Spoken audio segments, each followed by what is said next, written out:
The first scene begins with a narration stating that when a fox reaches the age of 100, it can transform into a beautiful woman or a man with decent powers. However, a 1,000-year-old fox receives the sky's blessing and transforms into a celestial fox with the abilities of a powerful shaman, allowing it to see miles ahead. The scene shifts to 1999 Yao Go-ge, where a family is driving back home. On their way, the mother gives her little daughter a toy as a birthday present, which makes the little girl happy. A few moments later, the highway lights go off, leaving the road dark. Soon after, something appears in front of their car, causing an accident. The car flips upside down, damaging the little girl's toy.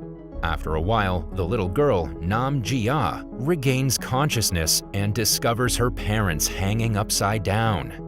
She somehow manages to untie the seatbelt and free herself.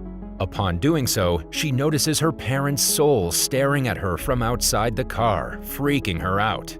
Just then, Jia awakens in the house to find her parents watching television. She's relieved to discover that it was all just a dream. Following that, she grabs her toy, but surprisingly, it's been damaged in the same way she saw in her dream. She also discovers a blood stain on her dress, making her perplexed. She then asks her mother for some walnut cookies, prompting the latter to start looking for them. Soon, Jia follows her mother to the kitchen, where she picks up some scissors.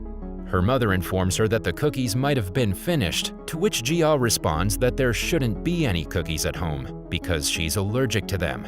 The woman claims she forgot, but Jia replies that her mother would never forget because she's a doctor. With this, she stabs the lady with the scissors and inquires about her mother. However, the woman also fights back and a brawl ensues between the two. Luckily, before any damage is done, Jia dashes into her room and locks the door from inside. Shortly after, the two evils, who pose as her parents, knock on the door, scaring the life out of her. A few moments later, she notices a man named Li Yan standing in front of her with a red umbrella. Li Yan uses his magic and tells her to forget everything she witnessed earlier.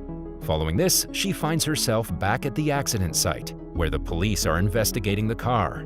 Jia is heartbroken because her parents have vanished. 21 years later, Li Yan wakes up in his mansion, gets ready, and walks out with his red umbrella. He heads towards a wedding venue, where the people outside wonder why it's raining despite the clear sky. Li Yan responds that the fox is getting married. He then enters the wedding venue and meets the bride. Seeing him, the bride wonders how he found her, to which he responds that she can't just run away with a bloodthirsty past. Hearing this, the bride tries to persuade him to not kill her because she no longer causes harm to others. The bride is revealed to be a fox who now wants to live as a normal human, whereas Li Yan is also a nine-tailed fox who punishes bad foxes. Despite this, Li Yan claims that she must die, prompting her to pull out her claws to attack him. But when Li Yan easily blocks her, the helpless bride begs for one last meeting with her fiancé, to which he agrees. In the following scene, we see a grown-up Jia, who's writing a script about supernatural entities. Her coworker, Jae Hwan, doesn't appear to be satisfied with her writings because he's terrified of ghosts and monsters. They both go to the same wedding venue to gather information for the script. At the wedding, Li Yan approaches the bride to execute her, but she attacks him again. However, he easily overpowers her and stabs her to death. Before fading away, she begs him to erase all of her happy memories from her husband's mind. Outside, Jia overhears people discussing the wedding's cancellation. Just then, she notices Li Yan passing by, but she's unable to recall anything. Later, Jia and Jae Hwan enter the wedding hall to examine the bride's dress. Jae Hwan claims that the bride has fled, but Jia suspects that there's something else.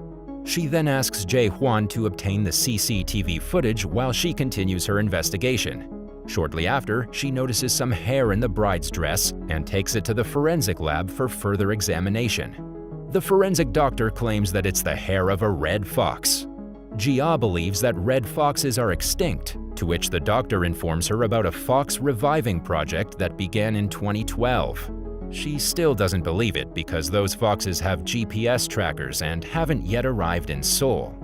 Jia appears to be aware of all this because she worked as an assistant director for an animal show for 2 years. As soon as she leaves, the doctor tries to reach someone via call but fails. On the other hand, Li Yan is sitting in a park thinking about his love when he hears a little girl cry. He learns that her balloon has flown away, so he uses his magic to retrieve it. A young boy notices this and inquires whether he's an alien, to which he replies that he's a 1,000-year-old nine-tailed fox. The boy then asks as to why he's here, and Li Yan replies that he's waiting for his first love. After conversing for a while, Li Yan heads towards the Afterlife Immigration Office, where he meets a lady who works there. It's revealed that the lady is also a fox who's been working there for 600 years. Li Yan expresses his frustration for having to follow orders for 1,000 years, but the lady reminds him that he wasn't forced to abandon his life as a mountain spirit and live that way. He was the one who chose that life and signed a contract in exchange for the resurrection of his love, Yum. Following this, the lady asks if he wants to cancel the agreement, but Li Yan, with no other options, decides to keep going. Just then, the forensic doctor calls Li Yan and invites him for a meeting. The doctor is also revealed to be a fox. Meanwhile, Jia watches the CCTV footage and notices the person with the red umbrella. Seeing this, she realizes he's the same person she saw at the wedding. Elsewhere, Li Yan meets with the forensic doctor, who tells him everything about Jia. They also learn from the news that the person with the red umbrella is being searched. Despite this, Li Yan doesn't appear to be worried. At the office, a guy arrives to meet Jia, claiming to have seen the person with the red umbrella. When Jia inquires further, the guy responds that the person is a monster who never ages or dies. Initially, she doesn't believe him and decides to leave, but the guy claims to have seen the person in Yao Gokei. Following this, the man leaves, and before getting into his car, he changes his avatar, indicating that he too is a fox with supernatural abilities. He then calls Li Yan and asks for a meeting. That night, Jia goes to the bus station as instructed by the guy earlier. Upon reaching there, she sees a drunk man and a high school girl, Su Young, waiting for the bus. A few moments later, the bus arrives and Su Young boards. However, when it's Jia's turn, the drunk guy holds her feet, because of which she misses the bus. Just then, Jia notices the person with the red umbrella on the bus, but now it's too late. Despite all that happened, a kind Jia carries the drunk man on her back and heads to drop him off. Surprisingly, she discovers that the man is heavier than he appears, and she's unable to detect his heartbeat. After a while, the man gets off her back and claims that he's already paid her for it. Perplexed, Jia stops a taxi, and when she turns around, the drunk man vanishes. She then follows the previous bus route, only to discover that the bus has been in an accident. Jia is shocked when she realizes that the accident site is the same location in Yao Gokei where her parents went missing 21 years ago. She gets on the bus and discovers that everyone has died except for Su Young. As a result, Jia dials 911 and rushes the teenager to the hospital. She also informs the detective that one of the bus passengers has gone missing. The next day, Jia pays a visit to Su Young in the hospital and inquires about the incident. She also shows Li Yan's picture, which frightens her. Su Young claims that he'll come to kill her soon. Hearing this, Jia calls the detective for backup, and just then, she notices Li Yan in the hospital. She then approaches him and the two of them start conversing. Jia asks him if he's there to kill the victim, but he doesn't reveal anything. During the conversation, Jia tries to get his fingerprint, but he doesn't touch anything. Before departing, she throws her leather bag at him, saying that it contains her business card.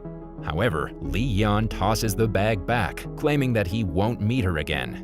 With this, she successfully manages to obtain his fingerprints.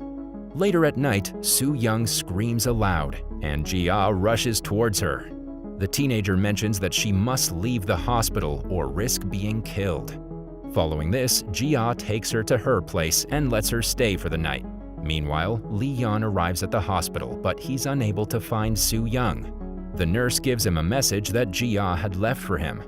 Upon reading it, he storms out of the hospital. Back at home, Jia awakens at midnight and notices Su Young in front of her, scaring her. Su Young informs her that she now recalls every detail of the previous incident. She then begins to explain that the bus went through a tunnel and that the person with the red umbrella attempted to kill her. But in reality, Su Young is revealed to be a fox who murdered all the passengers on the bus. She also faced Li Yan, causing him to be injured. Jia suspects she's lying, so she grabs a piece of glass and puts it on Su Young's neck, demanding the truth. After this, Su Young reverts to her original identity, which is the same guy who approached her in her office. Surprised, Jia inquires about the real Su Young, to which the guy responds that he ate her. At the same time, Li Yan arrives and the two foxes begin fighting. During the fight, Jia learns that the two are brothers. She appears to have cleverly set up cameras in her place, recording their fight. Soon after, the guy, Li Rong, warns Li Yan that if he's unable to discover the truth about Jia, he will murder her. As soon as Li Rong leaves, Jia asks who they are, but Li Yan uses his magic, telling her to forget about him. In the next scene, Jia is in her office when she receives a call from the detective, informing her of the fingerprint. Later that evening, Li Yan returns home and discovers the footage of his fight with his brother. He also finds Jia on the balcony and approaches her, asking if she still remembers everything. Jia claims that his magic had no effect on her. She also shows him the pen drive containing the real footage and tells him to come get it. As he comes closer, she jumps off the balcony. Li Yan, who has the ability to fly, also jumps to her aid. When he saves her, she's convinced that he isn't human. Following this, Jia says that she's been waiting for him and stabs a syringe into his neck. The scene then shifts to the past when Li Yan was the master of the mountain spirit and had the ability to control rain and wind. One day while he's sleeping, a little girl named A Yum gently touches him. She introduces herself, and from that day onwards, she begins to pay him frequent visits. As time passes, they spend more time together. Eventually, A Yum grows up and they fall in love with each other. A Yum always carried a red umbrella with her, which is why Li Yan is carrying the same in the present. Unfortunately, their love story ends in tragedy as A Yum dies. The death god is sailing A Yum's soul through Samdo River, but at the same time, Li Yan uses his power to freeze the water. Despite this, he's unable to stop her. He then tells her to be reincarnated and promises to find her again. In the following years, Li Yan meets a number of girls who resemble A Yum, but none of them are the real one. Back at the present, Li Yan regains consciousness and finds himself in Jia's place. As soon as he wakes up, he asks for her death wish. Before that, Jia requests that he listen to her. He agrees on the condition that if she's unable to persuade him, he will take away her eyesight for seeing something she shouldn't have seen. Jia then brings up the incident from 21 years ago and inquires about her parents. However, Li Yan is uninterested in her past. Enraged, Jia starts blackmailing him with the pen drive, but Li Yan simply blinds one of her eyes with his magic. Following that, he says that before threatening others, one should be in a position of power. When he's about to blind her next eye, she says she's simply taking chances and not threatening him. She then drops the pen drive into a cup of water, claiming that when a fox owes someone a favor, they must repay it. She also promises to erase everything she saw and heard, but only after she finds her parents. Later that night, Jia is overcome with emotion as she watches a video of her childhood with her parents. After finishing the video, she turns off the television, but the screen still shows her parents. Her mother throws a skull at her, freaking her out and making her scream. Simultaneously, she awakens, indicating that it was just a dream. The next day, Li Yan goes to the afterlife immigration office and asks the lady if A Yum has reincarnated. When the lady remains silent, he again asks if the person can be reborn with the same face. Hearing this, the lady claims that reincarnation is random and that A Yum can also be a boy. Despite this, Li Yan is unconcerned because all he wants is more time with his love. Following this, he asks her to find the information about Jia's parents. On the other hand, Jia is at work, where her coworkers share their nightmares. Just then, one of the coworkers receives a call informing her of her mother's death, just as she had dreamt of. Later, Li Yan summons Jia to a restaurant to inform her that her parents' names aren't on the death list, indicating that they're still alive. However, he's unaware of their precise location. After a while, he decides to leave and never see her again, but Jia requests additional assistance in locating her parents. Li Yan tells her to stay away from his world because it's not designed for her. Despite this, she assures him that she will not cause any trouble, persuading him not to disappear. He then asks if she really wants to see his world. Later that evening, Jia returns to the studio to retrieve her stuff, and while there, she throws some coins in front of the guy who's assisting her in locating her belongings. When the man notices the coins, he begins to transform into a monster and starts eating those coins. Jia is surprised to witness this, and when the man tries to attack her, Li Yan comes to her aid. He then gets ready to execute the man, but the latter begs him not to. The man reveals that Li Rong sent him with information that he'll have more to feed on in the human world. Taken aback, Jia inquires about the man, to which Li Yan responds that he's a Bulgasari, a legendary creature that feeds on nightmares. Taking advantage of the distraction, the Bulgasari captures Jia and threatens to kill her, but fortunately, Li Yan hurls coins at him, knocking the beast out. He then tells Jia to return back to her own world as she doesn't fit in there.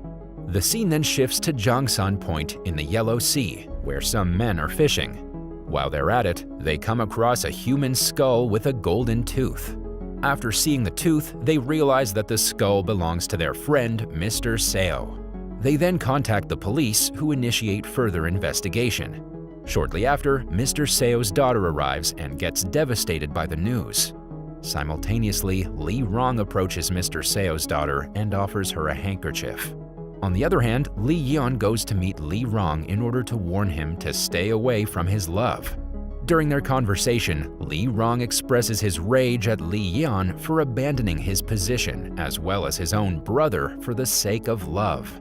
The next day, Jia and Li Yan travel to Mr. Seo's daughter's place to investigate the skull case, hoping to find some clues about Jia's parents and Li Yan's love. Upon reaching there, Jia interviews Mr. Seo's daughter to gather more about the case.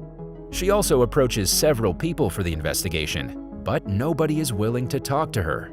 Following this, the two walk towards the forest where Li Yan uses his power to retrieve information from the forest spirits.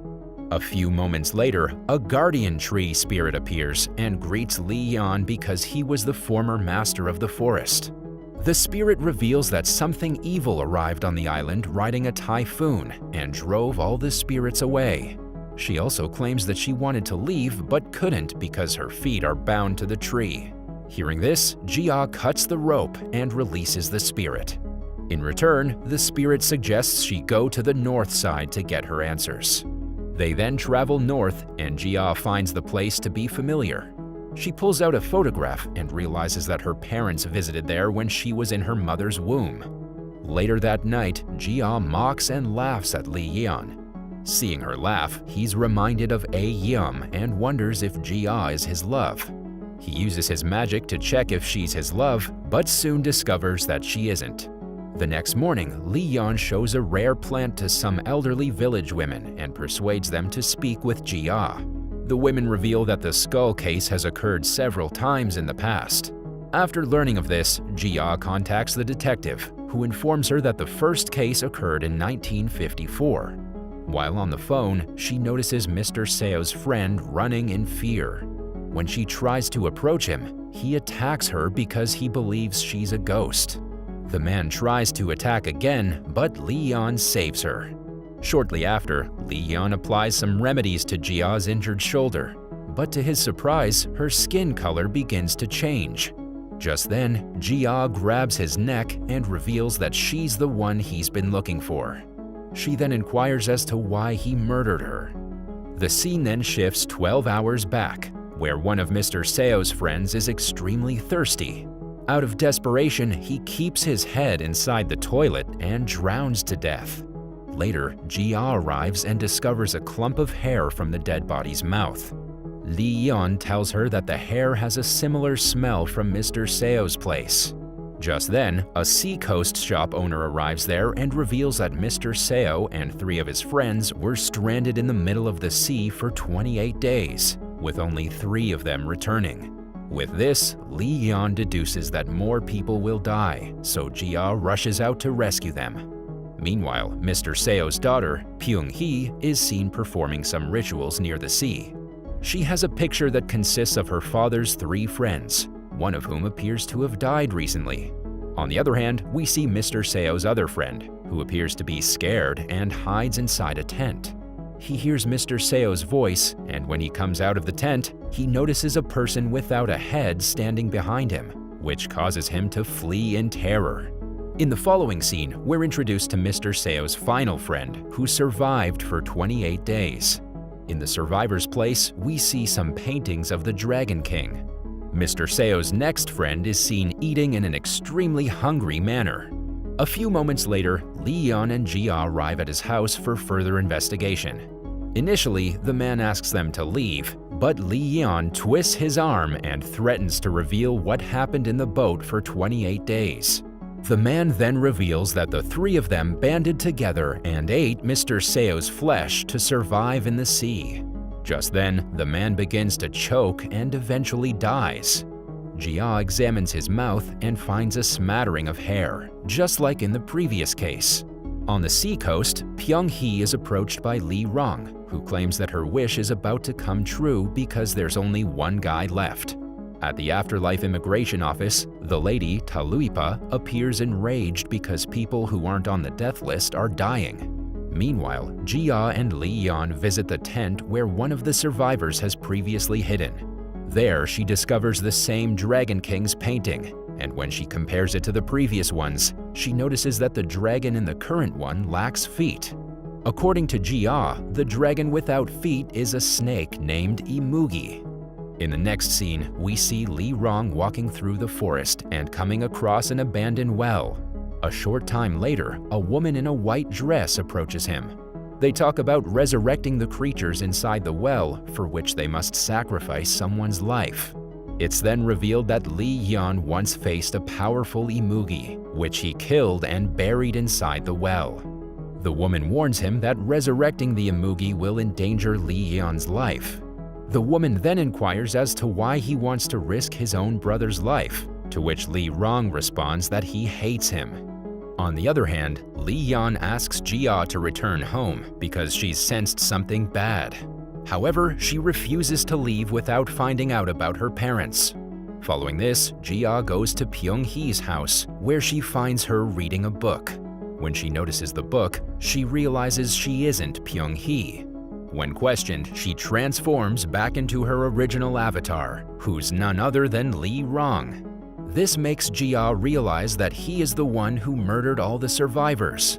Li Rong then compliments Jia on her intelligence and decides to reward her. He takes her parents' picture and offers to assist her in locating them. Despite this, Jia declines his offer because she believes foxes don't accumulate debt. Before leaving, he warns her not to put too much faith in Li Yan because once he gets what he wants, she will beg for mercy. In the meantime, Li Yan visits the seaside shop owner's place and discovers the same Dragon King's painting.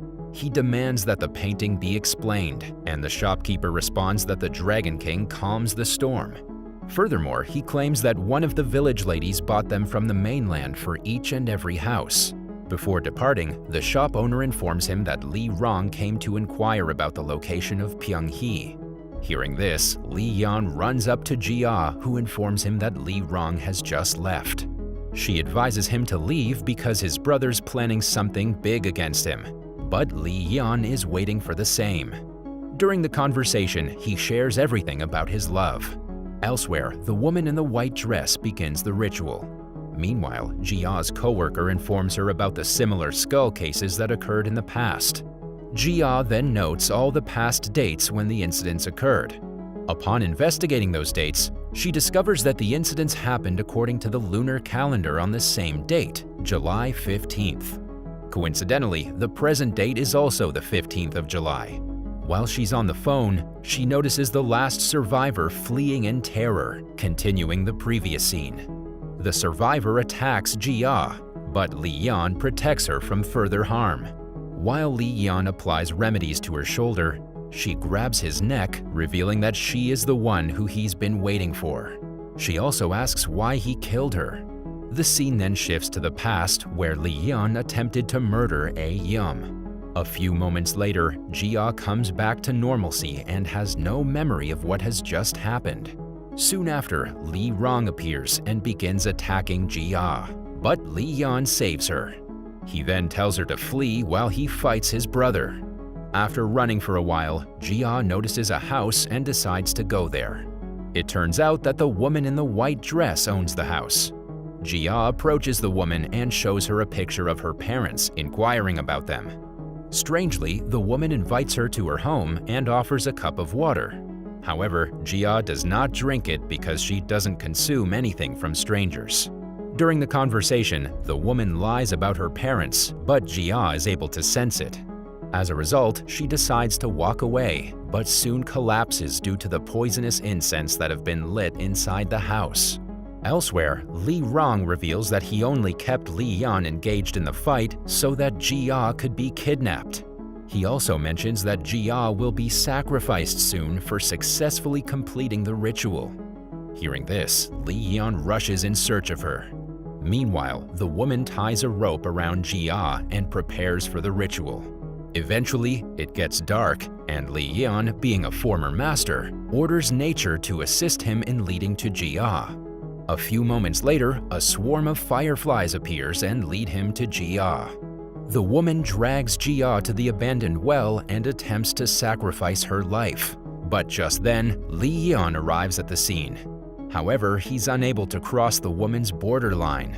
This enrages him, and as a result, his 9 tails emerge, causing rain and erasing the borderline. In his rage, he unleashes a thunderstorm on the woman, causing her to vanish. After this, he saves Jia from the well and wraps her wound with a scarf. Jia is unable to walk due to her injury, so Li Yan carries her back. Back in the forest, Jia's blood appears to have entered the well. The same night, Jia is having a drink to calm herself down, and Li Yan soon joins her. During this time, she questions him on why he keeps saving her. She also inquires if she has anything he's been looking for. Hearing this, Li Yan is reminded of A Yum, but he does not reveal anything. Following this, she thanks him for saving her multiple times and promises to repay the favor. At midnight, the villagers gather, go to the abandoned well, and look in it. Just then, we hear a baby crying and see Li Rong handing the baby over to an unknown person. The next day, Li Yan is about to leave the village when he learns that Pyong Hee has sacrificed her leg to Li Rong in order to curse her father's killers. Li Yan consoles her by telling her not to curse anyone from now on. Shortly after, Jia arrives and informs them that the entire village is empty.